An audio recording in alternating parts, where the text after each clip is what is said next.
लगातार सडकमा आई नै रहन्छन्। फुर्सदिला भएका हुन् कि वा साँच्चै देश डुब्न लागेको चासो हो।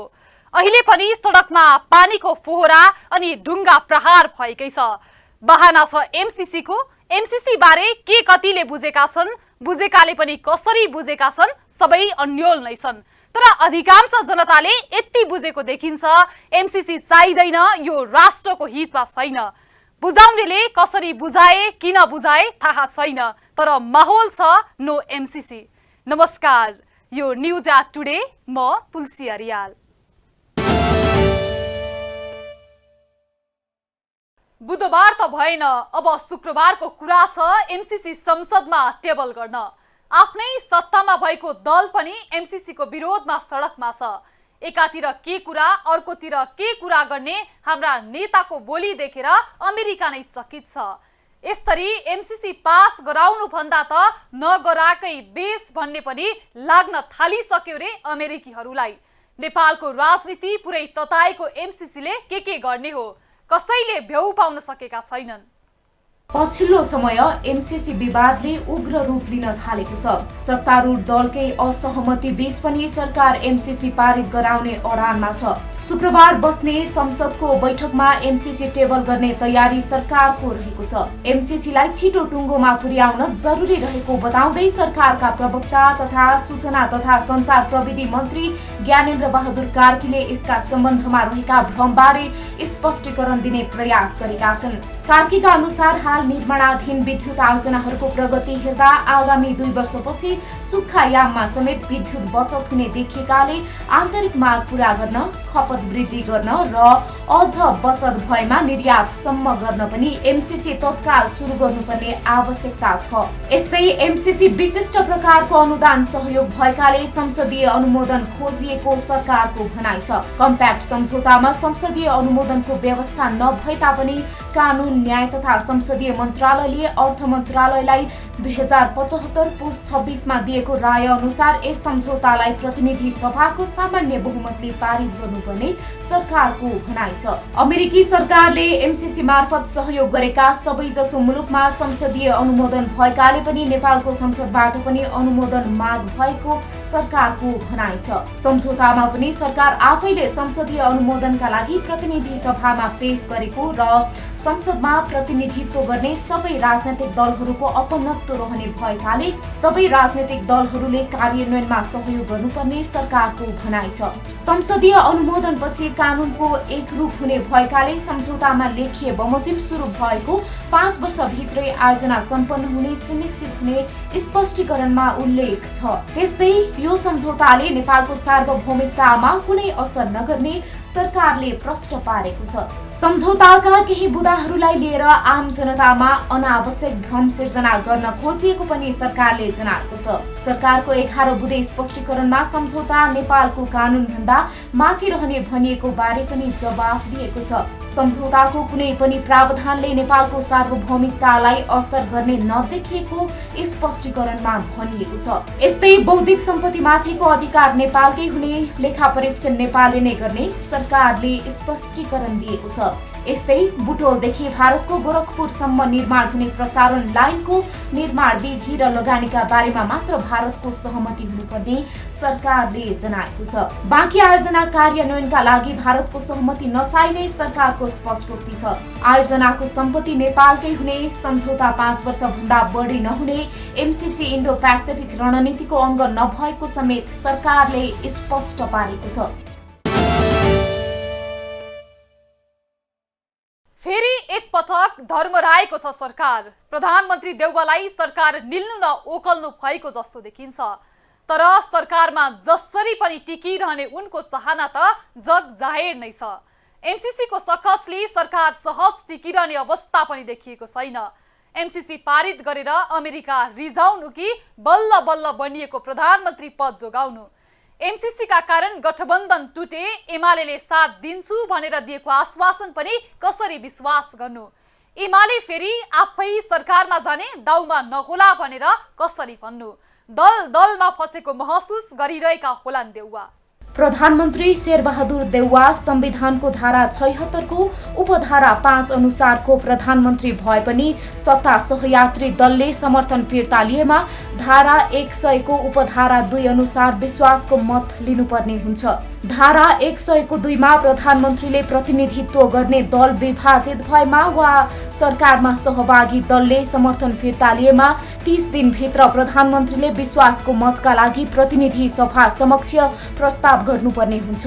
सरकारले अल्पमतमा परेको अवस्थामा नेकपा एमालेसँग सहकार्य गरेर अगाडि बढ्ने सम्भावना पनि बलियो छ। हाल प्रतिनिधि सभामा कायम रहेको सदस्य संख्या 271 हो, तर ती मध्ये पनि 4 जना निलम्बित भएकाले 267 जना मात्रै बैठकमा सहभागी हुन पाउँछन्। देउवा नेतृत्वको सरकारलाई अहिले कांग्रेस, नेकपा माओवादी केन्द्र, नेकपा एकीकृत समाजवादी, जनता समाजवादी र राष्ट्रिय जनमोर्चाको समर्थन छ।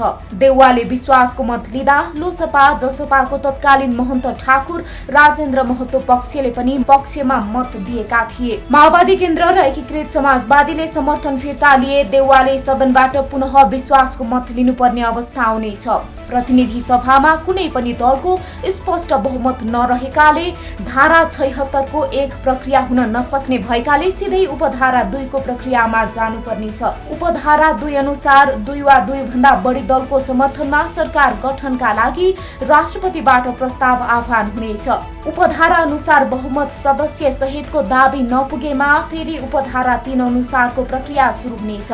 उपधारा 3 मा राष्ट्रपतिले प्रतिनिधि सभामा सबैभन्दा धेरै सांसद रहेको दलको संसदीय दलको नेतालाई प्रधानमन्त्री नियुक्त गर्न सक्ने व्यवस्था छ। उपधारा 3 अनुसार राष्ट्रपतिले नियुक्त गरेको प्रधानमन्त्रीले विश्वासको मत लिन नसकेमा उपधारा 5 अनुसार सरकार गठनको विकल्प छ।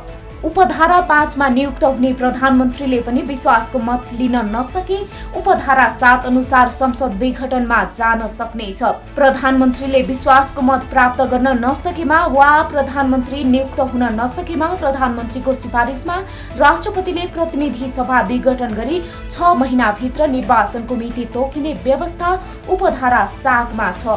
सत्ता गठबन्धनले साथ नदिएको अवस्थामा प्रधानमन्त्री देउवालाई उपधारा 7 को पनि विकल्प छ। तर सरकारमा सहभागी दलहरू बाहिरिए वर्तमान प्रधानमन्त्रीले विश्वासको मत प्राप्त गर्न नसकेको अवस्थामा संसदको सबैभन्दा ठूलो दलको हैसियतमा नेकपा एमालेले सरकार बनाउने दावी गर्न सक्ने अवस्था आउँछ। यस्तो अवस्थामा अल्पमतको सरकारको नेतृत्व फेरि एमाले अध्यक्ष केपी ओलीले नै गर्न पाउने अवस्था आउन सक्छ। त्यसैले एमालेले देउवा सरकारलाई समर्थन गर्छु भनेर वचन दिएकै आधारमा कांग्रेस गठबन्धन तोड्न सहज देखिएको छैन। एमालेले दिएको आश्वासनका भरमा नेपाली कांग्रेस आश्वस्त हुन नसक्दा बुधबार निर्धारित गरिए अनुसार संसदमा एमसीसी प्रस्ताव टेबल हुन सकेन। विगतमा पनि राष्ट्रपतिले एमालेलाई सहयोग गरेको नजिर देखिएको भनेर आकलन भइरहेका बेला फेरि त्यस्तै नहोला भनेर नेपाली कांग्रेस विश्वस्त हुन सकेको छैन। नेपाली कांग्रेसले जबरजस्ती संसदमा एमसीसी टेबल हुने आकलन गरिरहेको बेला संसदको बैठक फेरि 2 दिन सारेर भए पनि सहमतिको वातावरण खोज्ने प्रयासको पछाडि नेपाली कांग्रेसले एमाले माथि गर्न नसकेको विश्वास नै भएको आकलन गर्न थालिएको छ। एकजना डाक्टर गोविन्द केसी छन् जो लगातार नेपालमा स्वास्थ्य सेवा सुविधाको लागि र देशका सबै भागका जनतामा सहज स्वास्थ्य सेवा पहुँचको लागि आवाज उठाइरहन्छन्। कैयौं दिन अनसन बसेर सरकारवालालाई झकझकाउने प्रयास पनि गर्छन्, तर अझैसम्म पनि उनको प्रयासले मूर्त रूप पाउन सकेको छैन। नभएका अस्पतालको त कुरै भएन, भएका अस्पताल पनि बेहाल छन्। रौतहटको चन्द्र निगाहपुर अस्पतालको यो हविगत हेर्नुहोस्।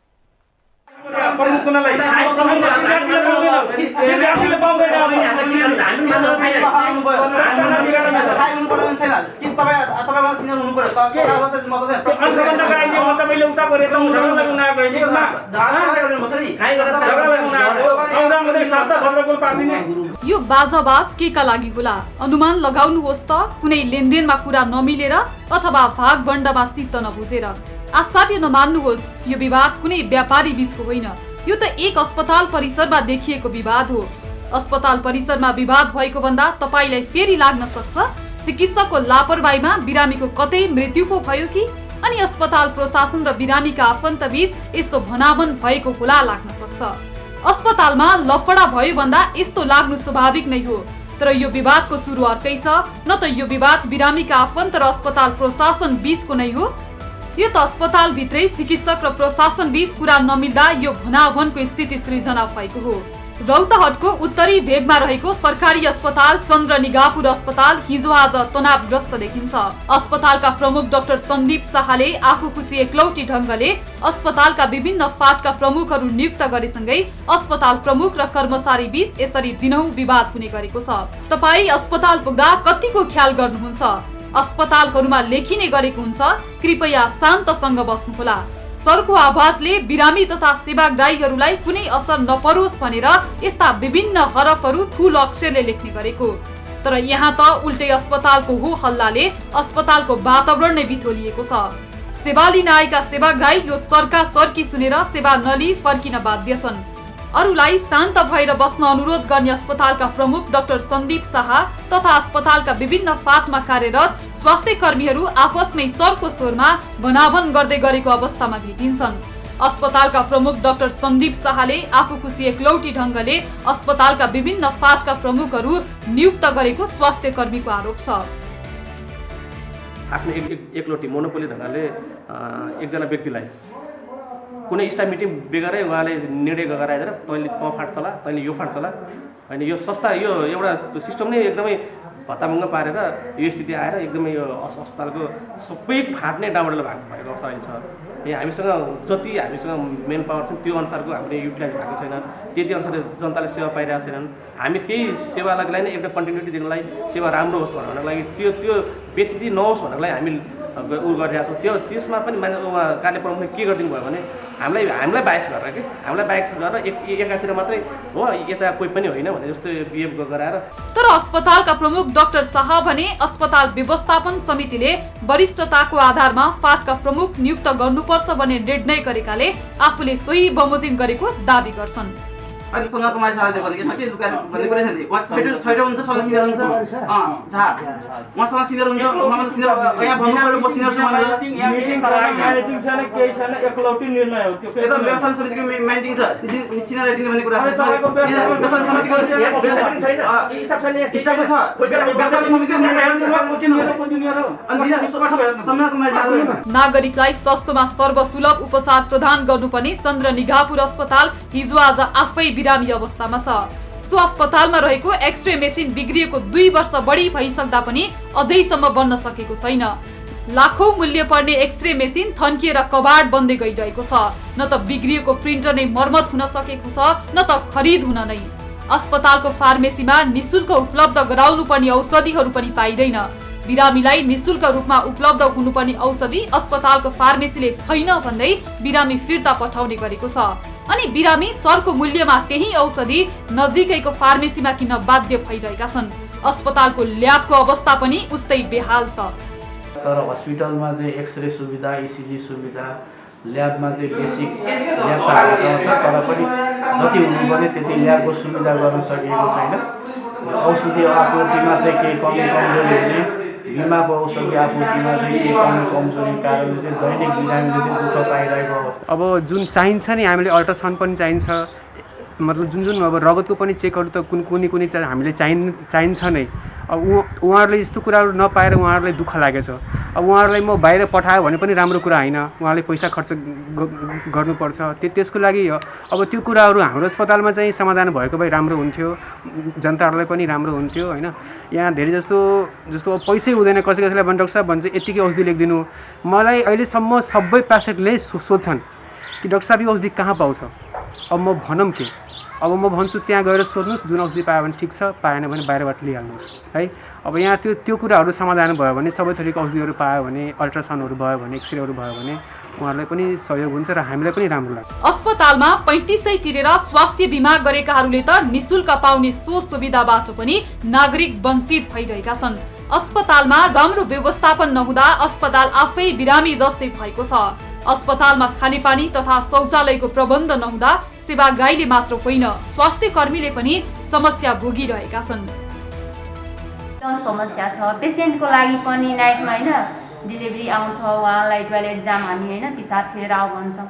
अब फेर्ने कहाँ, टोयलेट पुरेछ भरेको छ, अब त्यसलाई नि यतै बाहिर पठाइदिन्छु। अब त्यसपछि हामी स्टाफहरूको लागि टोयलेट छैन, एकदम पुरेछ। नाइटमा यति गाह्रो हुन्छ टोयलेट जानलाई कि कुरै नगर्नु। कुनै बेला सेवाग्राहीले भरिने उक्त अस्पताल हिजो आज खाली देखिन थालेको छ। अस्पतालको व्यवस्थापनमा लापरवाहीको कारण स्थानीयहरू महँगो शुल्क तिरेर भए पनि निजी अस्पतालमा उपचार गराउन बाध्य छन्। चन्द्र निगाहपुरमा रहेका दर्जन बढी निजी अस्पतालमा बिरामी भरिभराउ हुँदा सरकारी अस्पताल पनि सुनसान देखिन्छ। कम्तीमा स्टोर पनि उहाँले चाहिँ सबैलाई राखेर स्टाफ मिटिङ राखेर निर्णय गराएर दिएको भएदेखि विवादै हुने थिएन, केही पनि थिएन विवाद। त्यही भएको विवाद चाहिँ अरू केही खास त्यस्तो विवाद त अरू के छ र हस्पिटलमा अरू सबै फाँट सबैलाई दिनुपर्छ कि एउटा मात्रै स्टोर मात्रै फाँट होइन नि त। यहाँ टिभी फाँट छ, बिमाको फाँट छ, फार्मेसी छ, इमर्जेन्सी छ, यो सबै फाँट चाहिँ डिभाइड भाग लगाइदिनु पर्थ्यो स्टाफ मिटिङ राखेर हैन, यो सबै गर्नुपर्ने। अस्पतालमा उपचारको लागि आउने अधिकांश विपन्न तथा गरिब परिवारका सदस्यहरू हुन्छन्। निजी अस्पतालमा महँगो शुल्क तिर्न नसकेर सर्वसुलभ शुल्कमा स्वास्थ्य सेवा पाउने आशामा सो अस्पतालमा आउने उनीहरू अस्पतालको माहौलले निराश हुँदै फर्कन बाध्य छन्। सरकारी अस्पतालको यस्तो हविगत प्रति स्थानीय सरकारको ध्यान कहिले जाने? कि त सेवाग्राहीले यस अस्पतालको मुहार फेर्न नयाँ जनप्रतिनिधि नै कुर्नु पर्ने हो? रौतहटका नागरिक यसको जवाफ खोजिरहेका छन्।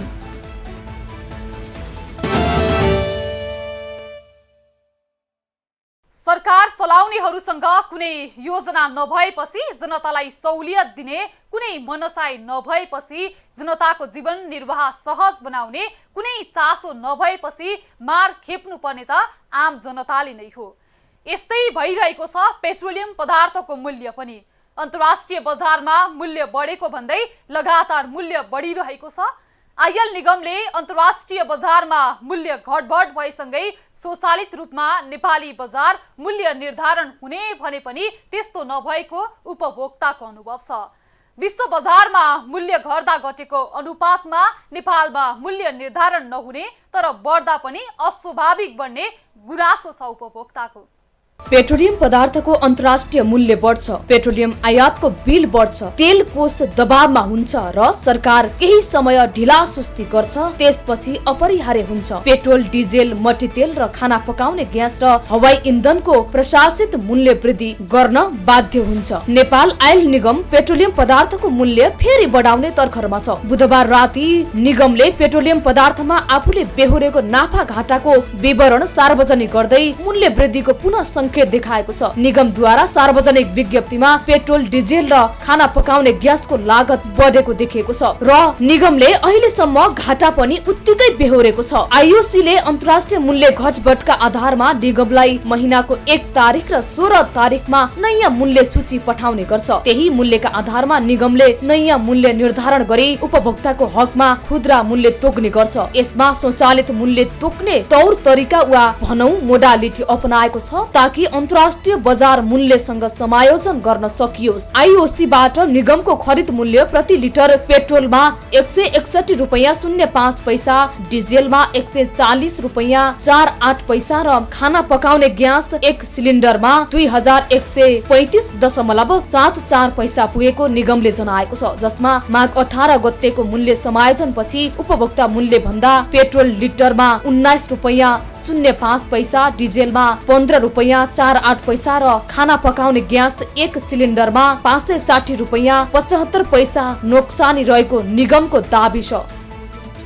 हाम्रो लागत नै बेसी हुन आयो क्या, हाम्रो खरिद मूल्य बढ्दै गयो अनि त्यसमा सरकारी राजस्वहरू पनि जोडियो। त्यसपछि आएर हाम्रो त्यहाँदेखि काठमाडौँसम्मको ढुवानीको खर्च पनि जोडियो अनि पम्पहरू सञ्चालनको खर्च जोडियो। यावत चिज जोड्दै जोड्दै गएपछि अर्थात् अन्तर्राष्ट्रिय बजारमा जुन कच्चा तेलको मूल्य जुन निरन्तर बढेर गइरहेको छ र त्यसको जुन प्रभाव हामीलाई पनि पर्यो, हाम्रो मूल्यमा बढेर आउँदाखेरि जुन पर्यो, त्यसको कारणले जुन मूल्यमा के अरे जुन हाम्रो घाटा छ प्रति लिटर घाटा, त्यो घाटा नोक्सानी भनौँ त्यो नोक्सानी बढ्दै गयो।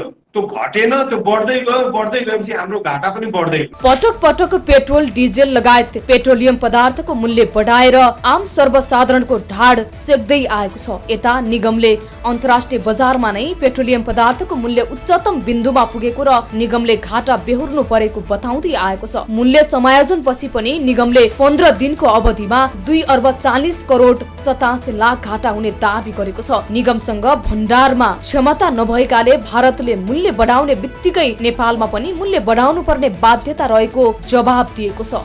अहिले हाम्रो चाहिँ यो पछिल्लो समयमा जुन मूल्य आयो नि, हामीले मूल्य सूची प्राप्त गर्यौँ हिजो, त्यो मूल्य सूची अनुसार अहिले हाम्रो 1 लिटर पेट्रोलको लागत चाहिँ 161 रुपियाँ पर्नु। हाम्रो बिक्री मूल्य चाहिँ 142, अर्थात् हामीलाई 19 रुपियाँ जुन चाहिँ यो 1 लिटरमै घाटा हुने अवस्था आयो।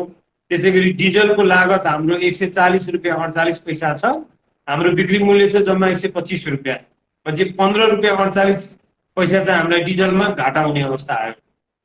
त्यसै गरी 15 दिन अगाडि नै ग्यासको मूल्य महिनामा एकचोटि मात्रै आउने भएको हुँदाखेरि अघिल्लोचोटि आएकै मूल्य अनुसार अझै पनि हामीलाई 560 रुपियाँ 75 पैसा जति घाटा छ 1 सिलिन्डर एलपिजीमा। र यो समग्र 3टा पदार्थमा जुन चाहिँ हाम्रो मेजर बिक्री हुन्छ, बढी मात्रामा बिक्री हुन्छ, यी बढी मात्रामा बिक्री हुने परिमाणमा घाटा र अन्य एटिएफहरूमा चाहिँ सामान्य नाफाको घाटा र नाफाको अवस्था हामीले चाहिँ हेर्दाखेरि 2 अर्ब 40 करोड 87 लाख रुपियाँ हामीलाई 15 दिनमा घाटा हुने अवस्था देखियो। यता नेपाल आयल निगमले आगामी महिनाको आफ्नो मासिक घाटा 4.5 अर्ब हुने प्रक्षेपण गरेको छ। अन्तर्राष्ट्रिय बजारमा बढेको तेलको मूल्य अनुसार भारतीय आयल निगमबाट प्राप्त नयाँ मूल्यको निगमको घाटा झनै चुलिने देखिएको निगमले बताएको छ। प्राप्त नयाँ मूल्य अनुसार 15 दिनमा 2 अर्ब 40 करोड 87 लाख र 1 महिनामा 4 अर्ब 42 करोड रुपैयाँ भन्दा धेरै नोक्सानी हुने देखिएको छ। समग्र पेट्रोलमा 15 दिनमा 54 करोड 44 लाख, डिजेलमा 1 अर्ब 13 करोड 47 लाख घाटाको अनुमान गरिएको निगमले जनाएको छ। पटक पटकको पेट्रोलियम पदार्थको मूल्य वृद्धिको विभिन्न संगठन तथा आम सर्वसाधारणहरूले विरोध गर्दै आएका छन्। मूल्य वृद्धिबाट लाखौं विद्यार्थी लगायत जनसमुदाय मारमा परेका छन्। उपभोक्ता, विद्यार्थी, श्रमजीवी वर्गमाथि मूल्य वृद्धिले पारेको असरप्रति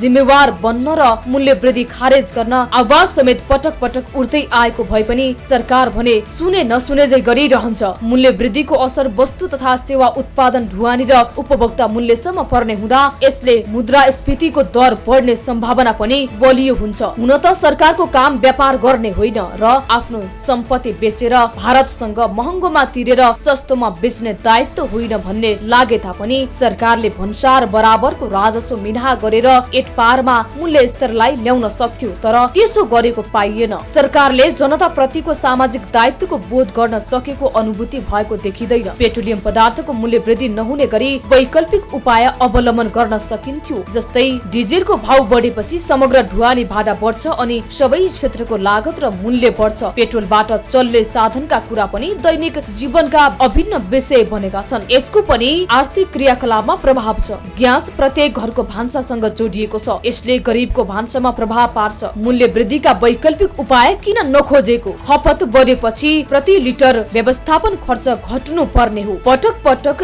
यी प्रश्नहरू खडा हुने गर्छन्। तसर्थ निम्तिएको समस्यालाई टुलु हेरेर बस्नु भन्दा पनि समस्या समाधान गर्नतिर पनि सरकारको गम्भीर ध्यान जाओस्। प्रधान न्यायाधीशमाथि लगाइएको महाअभियोगको चर्चा अहिले मत्थर भएको छ। काउन्टर महाअभियोगको चर्चा पनि खै कता हरायो। आम जनता यस्तै नयाँ उठिरहने चर्चामा रुमलिएका छन् अनि चर्चा बहसमा व्यस्त छन्। जनता भुलाउने राजनीतिक अभिष्ट सफल भएको छ। यी भुलिएका जनतामाथि के घात हुने हो भएपछि नै थाहा होला। हवस् त, न्युज एट टुडे आजलाई यति नै। हामी सबै बिदा हुन्छौँ। नमस्ते।